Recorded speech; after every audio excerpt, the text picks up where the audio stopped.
Olá, estamos chegando com a 5ª edição do programa A Voz da Educação no Ar. Na apresentação, eu, Vilma Moura, na produção, a professora Marinalva Nunes e na edição, Reginaldo Eloy. Lembramos que esse programa tem o apoio da Universidade do Estado da Bahia, a UNEB, Campus 6.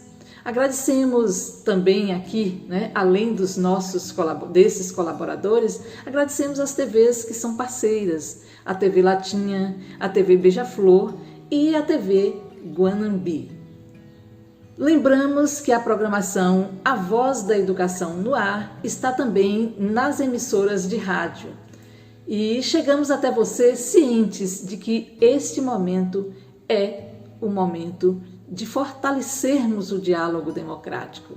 É um momento para intensificarmos o acolhimento dos estudantes, o acolhimento das suas famílias e o acolhimento dos inúmeros profissionais, tanto da educação como os demais profissionais de Guanambi e da nossa região.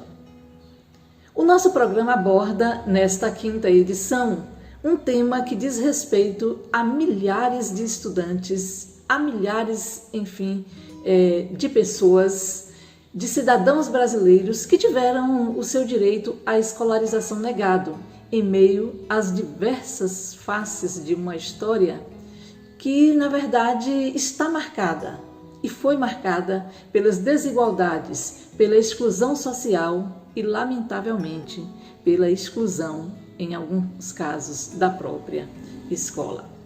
Muitos, ainda em idade escolar, tiveram forçosamente que optar entre o trabalho ou a escola. E a dura realidade da vida os impôs a fazer a opção pelo trabalho, mesmo quando o Brasil conquistou a educação como direito de todos. Assim, muitos estiveram fora da escola, mas por força da sua persistência, por força da luta de muitos e do acreditar na educação, mesmo que chegando de forma tardia, eles assumiram o seu verdadeiro espaço na educação pública. Não, talvez, com o sonho de comprar um carro ou mesmo de ficar rico, mas com a convicção de ser um espaço de direito humano, de socialização e de conquista da sua autonomia. E agora, com o isolamento social causado pela Covid-19, eles foram convidados a ficarem em casa como tantos outros. Claro, isto é certo, pois esse público é o público justamente que está no grau, que compõe, na verdade, o grau de risco. Mas nós queremos, diante dessa situação, nós queremos fazer uma indagação. Portanto, trazemos uma reflexão.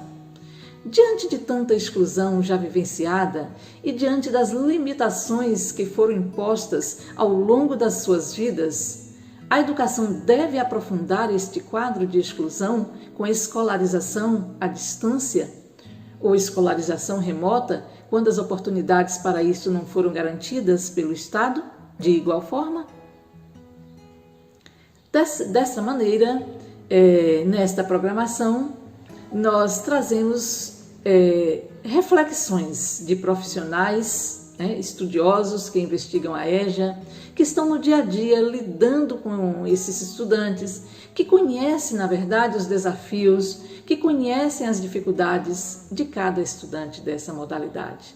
Desde o adolescente com a distorção de idade série, ao idoso que, mesmo com seus 70 ou até 80 anos, ainda acredita que é possível e que vale a pena.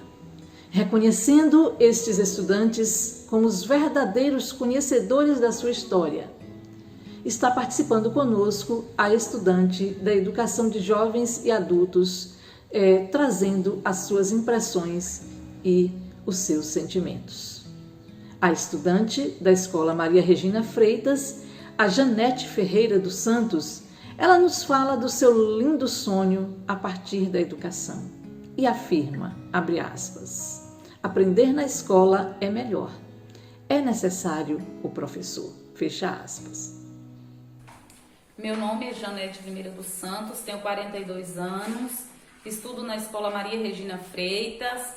Bom, por que eu estou estudando? Porque eu quero aprender mais, né? Tenho necessidade de aprender, porque não tive a oportunidade de estudar quando jovem, então constituí minha família. Meus pais, na época, me matricularam, mas meu pai foi e me tirou, então não tive a oportunidade de estudar, né? Depois de ver meus filhos crescidos e começou a estudar, eu quis estudar também, né? Para no futuro ter uma profissão. Então,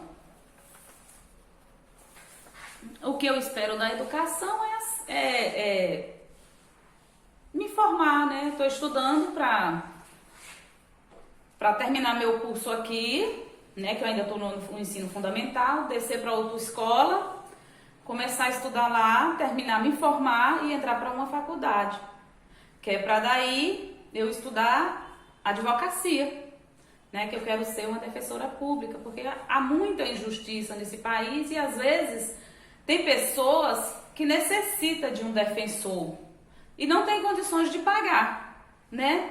Então, eu sendo uma defensora pública, eu vou ter a oportunidade de ajudá-los, né? Bom, aprender em casa é bom, mas na escola é melhor. Por quê? Porque na escola você tem o professor e tem os alunos. Ou seja, você aprende com o professor e aprende com os alunos. Porque um ajuda o outro.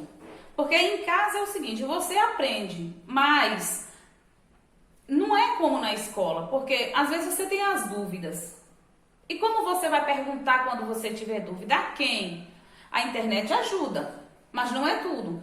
Na casa que não tem internet, como faz para poder a gente aprender? Os dados móveis não é suficiente, porque às vezes você está ali fazendo aquela pesquisa, mas não no mesmo instante é interrompido, né? Aí não tem, acaba cortando, interfere no seu estudo, porque você vai deixar de fazer o que você estava fazendo por conta da internet. Então é por isso que é necessário o professor, né? A gente está na sala de aula aprendendo com o professor, porque quando vier as dúvidas, o professor está ali para nos ensinar, os colegas estão ali para nos ensinar também, né? Então tudo isso faz parte de um aprendizado.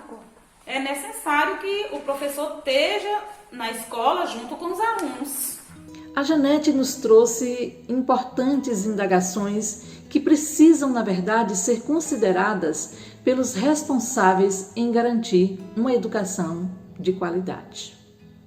E ela diz: em casa você aprende, mas não é como na escola. Vamos perguntar a quem? Vamos perguntar a quem quando tivermos dúvidas. Na casa em que não tem internet, como faz para a gente aprender? São perguntas, ou foram perguntas, portanto, de uma aluna da Educação de Jovens e Adulta, que depois, na verdade, de adulta, depois de casada, com filhos, ela volta para a educação, ela volta para a escola. O Marcos Gomes, pedagogo e psicopedagogo, professor da Educação de Jovens e Adultos na Escola Maria Regina Freitas, ele traz as suas inferências sobre a questão e afirma, abre aspas, os instrumentos tecnológicos podem ajudar nesse momento a possibilitar um contato, um diálogo, uma aproximação entre professores, entre alunos e comunidade, fecha aspas. e afirma o papel da educação neste momento. Abre aspas, escutar, orientar, aconselhar sobre as diversas situações num momento tão difícil. Eis aí a fala, portanto, do professor Marcos. Veremos na íntegra. Olá, sou o professor Marcos, trabalho na Escola Maria Regina, em Guanambi, com jovens e adultos. A educação é um direito humano fundamental para todas as pessoas e está baseado na Constituição brasileira. E que são princípios a universalização, a igualdade de condição para o acesso e permanência na escola, especialmente para a população pobre e excluída. A oferta da modalidade de jovens e adultos em nenhum momento pode ser negligenciada e possivelmente o ensino remoto não garante esses direitos, pois exige aprofundar o compromisso com a igualdade e com a equidade. É a educação que desempenha um papel fundamental na formação do conhecimento, dos valores e dos comportamentos. Por meio da educação escolar, o sujeito estabelece relações e compreende a forma de organização da sociedade na qual está inserido. As escolas fechadas, alunos em casa, conteúdo curricular deixado para trás. Além de afetar a saúde pública e a economia, o coronavírus deve ter graves consequências para a educação, afetando o calendário e a qualidade do ensino. A maior preocupação nesse momento é saber que os alunos da EJA fazem parte dos grupos mais vulneráveis pela interrupção das atividades escolares e que uma parte numerosa irá desistir dos estudos. Entre os fatores que tornam esse grupo mais frágil a não voltar para a escola estão as poucas habilidades para os equipamentos eletrônicos, vínculos mais fracos com a vida escolar e maior risco da perda de renda, vários tipos de violência que estão sofrendo em casa, dificuldades financeiras, doenças, abandono pelo Estado e muitos outros.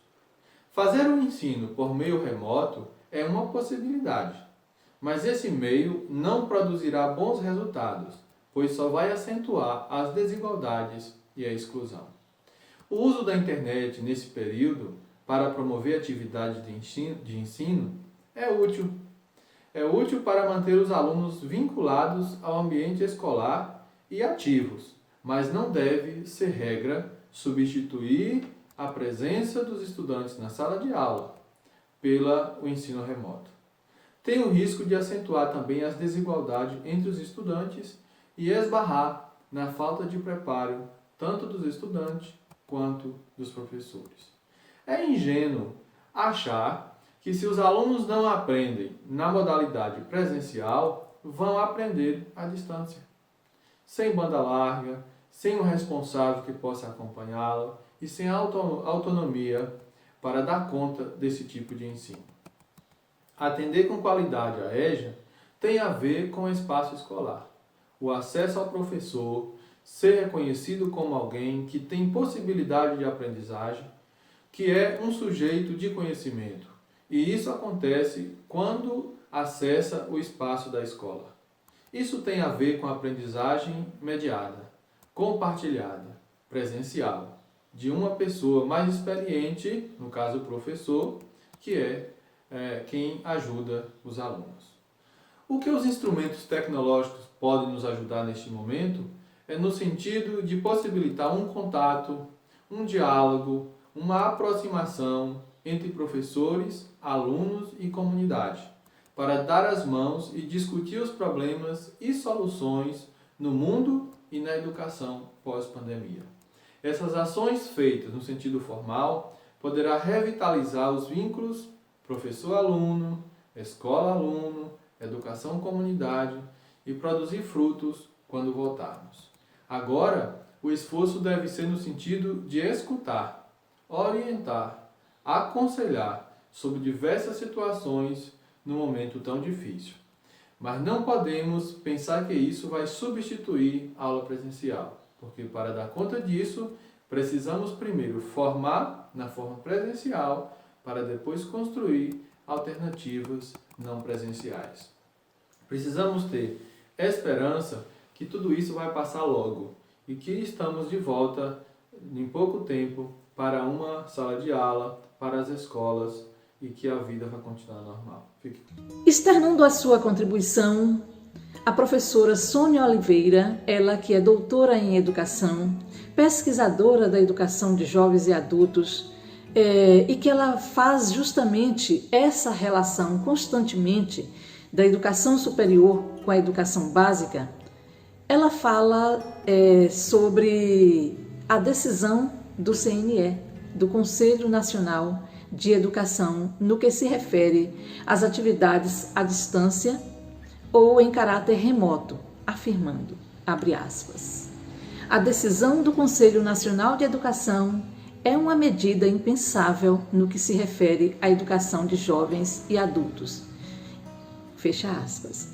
E essa professora, convicta do seu lugar de fala, afirma ainda, abre aspas, quando nos referimos à EJA, estamos nos referindo à educação de jovens e adultos e não ao ensino. A compreensão de educação está para além da compreensão de ensino. Fecha aspas. Inicialmente, eu quero cumprimentar aos ouvintes do programa A Voz da Educação, uma iniciativa apoiada pela UNEB Campus 6, né? Quero também cumprimentar e agradecer a coordenação do programa, né? As professoras Marinalva Nunes e a professora Vilma Moura, também o professor Welton Castro, né? Agradecer vocês pelo convite, pela oportunidade de estar conversando sobre os desafios da educação de jovens e adultos nesse tempo de isolamento social, né, decorrente da pandemia do Covid-19 que nos assola e nos desassossega. Nós vimos agora em março de 2020, né, que o Conselho Nacional de Educação ele autorizou a realização de atividades à distância ou atividades em caráter remoto, né, substituindo as aulas presenciais durante o período de isolamento social devido à pandemia do novo coronavírus. Então, essa decisão do Conselho Nacional de Educação inclui também a EJA, né, Educação de Jovens e Adultos. Mas, na minha opinião, essa medida ela é um pouco impensável no que se refere à educação de jovens e adultos, por desconsiderar todas as especificidades e demandas dessa modalidade e de seus sujeitos.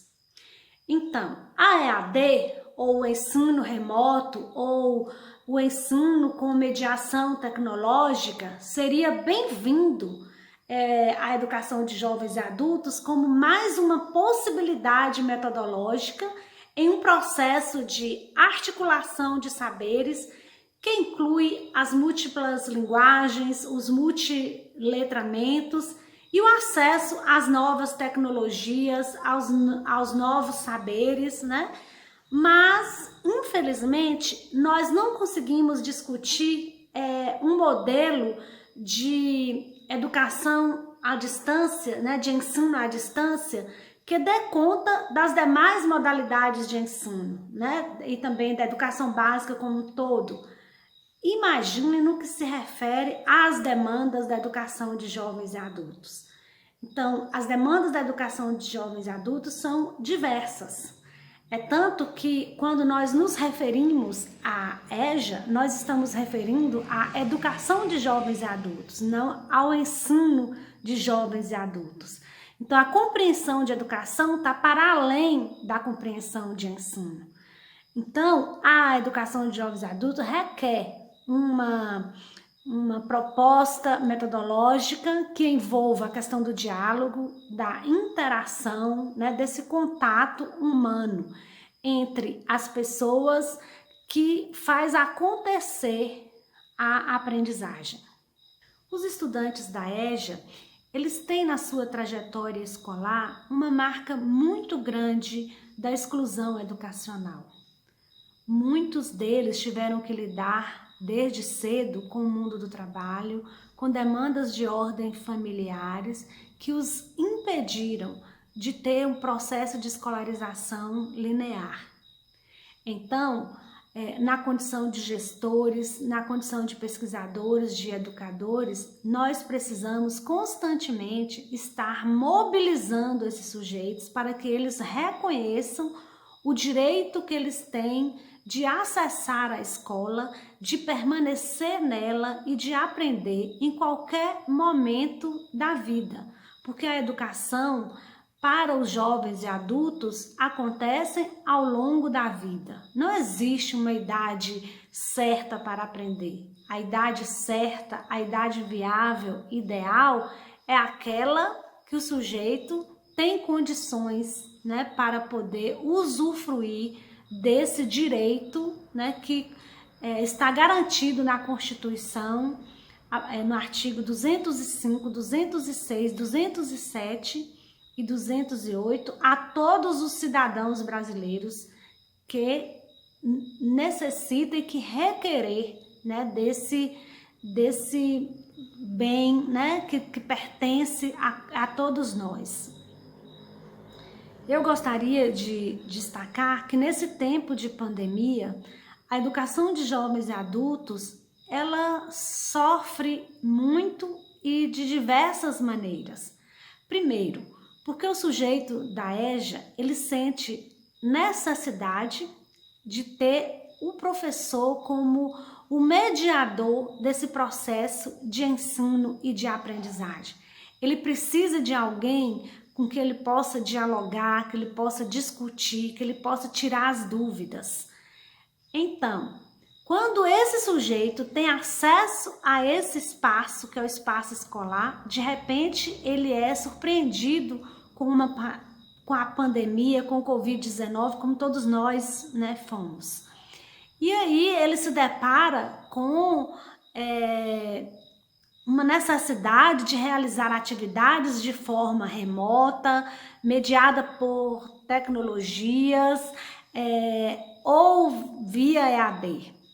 Mas esse sujeito, muitas vezes ele disponibiliza apenas de um celular, com a internet bem limitada, e que isso não possibilita realizar as atividades como está sendo proposta pela escola, né, de forma EAD, remota ou com mediação tecnológica. Às vezes, esse sujeito, ele não é só ele apenas que é o estudante na sua residência, né? Na sua residência tem o jovem adulto, mas tem também os seus filhos. Então, são espaços que essas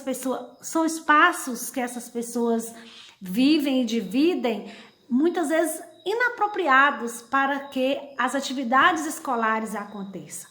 Então, para que a educação de jovens e adultos seja feita de forma remota, como está sendo posto, inclusive com orientações do governo federal, do Conselho Nacional de Educação, precisa ter as condições para que isso ocorra. E é o que nós não temos. Se faltam as condições na educação básica, no ensino fundamental e no ensino médio, no ensino superior, imagina na educação de jovens e adultos, também na educação infantil, né? Então, são tanto a educação infantil quanto a educação de jovens e adultos, são dois segmentos muito difíceis de se realizar a educação de forma remota ou mediada ou com mediação tecnológica, né? Então, por conta das especificidades dos sujeitos e da especificidade dessa modalidade. Eu gostaria de destacar também a situação da educação de jovens e adultos durante essa pandemia, né, de Covid-19 e os esforços que as redes municipais, estaduais e a rede federal de ensino tem feito, né, na tentativa de realizar um trabalho pedagógico, às vezes à distância, remotamente, né, ou por mediações tecnológicas.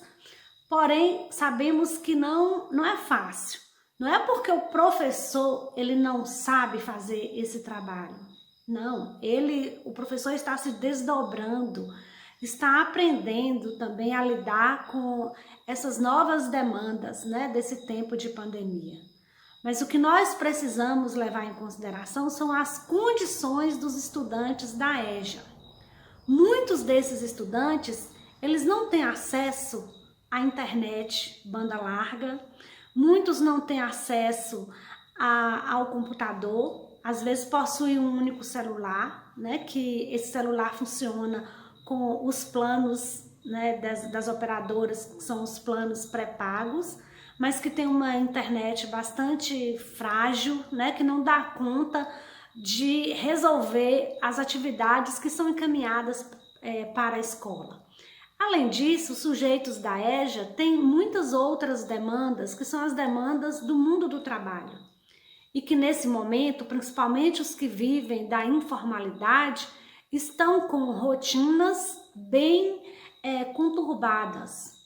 Porque, além das demandas do mundo do trabalho, tem também as demandas do âmbito familiar, né? Por conta que muitos dos filhos, eles estão também nesse tempo de pandemia em casa, e muitos deles, e a muitos deles também estão sendo solicitadas tarefas, né, escolares via essas tecnologias desenvolvidas por meio de aplicativos, né? Então são muitas atividades para que os filhos também dê conta. Então, nesse sentido, quais alternativas poderiam ser adotadas para manter os adultos em um contexto de aprendizagem durante o isolamento social, né? Também não podemos, de certo modo, ignorar esses sujeitos, né? Eles precisam também de ter uma atenção, de ter um contato, de ter um diálogo, de ter uma proximidade, mesmo que seja virtualmente. Daí eu penso em algumas atividades que poderiam acontecer. Uma delas poderia ser uma produção de conteúdos literários, de diálogos, né, entre os professores e os adultos da EJA. Hoje, praticamente, quase todas as turmas têm grupos de WhatsApp. Acho que seria uma possibilidade, né, de estar mantendo esse contato, né, de estar dando sugestões de leituras, de estar compartilhando coisas que estão sendo feitas. Então, acho que o contato, ele é muito importante nesse momento. A pessoa, o jovem adulto, poder escutar o professor, né? Ver o professor, ver os colegas, saber como é que eles estão, o que estão fazendo. Então, acho que essa seria uma iniciativa muito importante, mais importante ainda do que mandar exercícios para serem reproduzidos. Eu acho que a aprendizagem aqui no campo afetivo seria muito significativa. E isso, de certo modo, pode contribuir para poder mantermos um vínculo afetivo entre o sujeito da EJA e a escola, para quando passar o tempo de pandemia, esse sujeito sentir o desejo de retornar à escola. Com esse contato, com esse diálogo, nós podemos manter esse vínculo afetivo e o desejo, inclusive, de nos encontrarmos presencialmente novamente. Então, acho que que poderia acontecer também na forma de grupos, a gente fazendo alguns fóruns de discussão, alguns momentos de conversa. Daí eu acho que poderia ter um ciclo de leitura virtual para aqueles que já leem, não sei, escrever versos, a literatura de cordel, tentar de produzir textos também nessa modalidade. Daí, não sei, contar algumas piadas, ou algumas brincadeiras, propor algumas brincadeiras, dizer o que eles estão fazendo nesse tempo de pandemia, o que estão fazendo com os filhos, o que estão fazendo no que se refere à questão da culinária, né? Alguma receita que está sendo testada, que está sendo feita nesse momento, compartilhar essas receitas.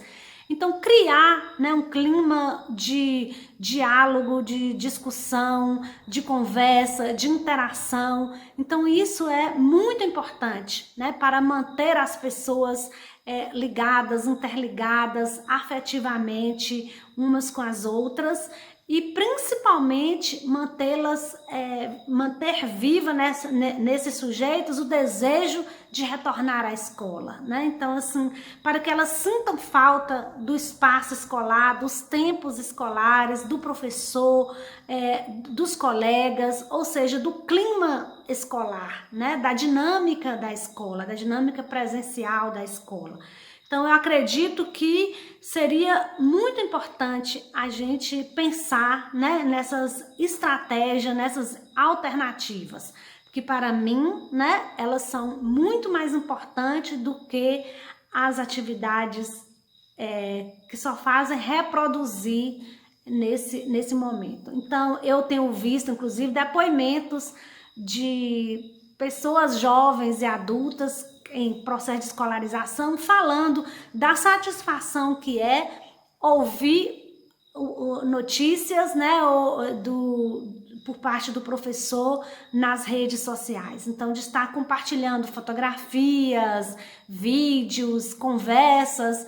Então, isso é o que eu recomendo, inclusive, nesse período. Estamos encerrando a 5ª edição do programa A Voz da Educação, no ar. E aproximando a verdadeira data, né, do São João, queremos deixar um recado à população de Guanambi e região. Vamos fazer uma campanha para que não soltemos fogos, para que não acendamos fogueiras nesse período. Esse é um ano atípico com a pandemia do Covid-19. E soltar fogos ou acender fogueiras pode comprometer os nossos pulmões. As doenças alérgicas, as doenças respiratórias tendem a aumentar. E para quem está se recuperando, né, da Covid-19, estão, na verdade, mais ainda sensíveis, mais vulneráveis. Portanto, pensar no outro assim é importante, porque estaremos pensando em cada um de nós. Finalizando, agradecemos aos colaboradores, mais uma vez a professora Marinalva Nunes, né, o Reginaldo Eloy. Agradecemos também os que participaram, a estudante, a Janete, o professor especialista Marcos Gomes e a professora doutora Sônia Oliveira. Estamos convictos de que precisamos abraçar estes estudantes esperançosos, estas estudantes esperançosas, sem o contato dos corpos, mas com o dever de juntos fazermos da educação as portas para além da esperança, mas para também um alicerce ao direito de uma vida pautada na dignidade de ser cidadão. Até o nosso próximo programa. E, se possível, fique em casa. Mas onde quer que você esteja, fique com Deus.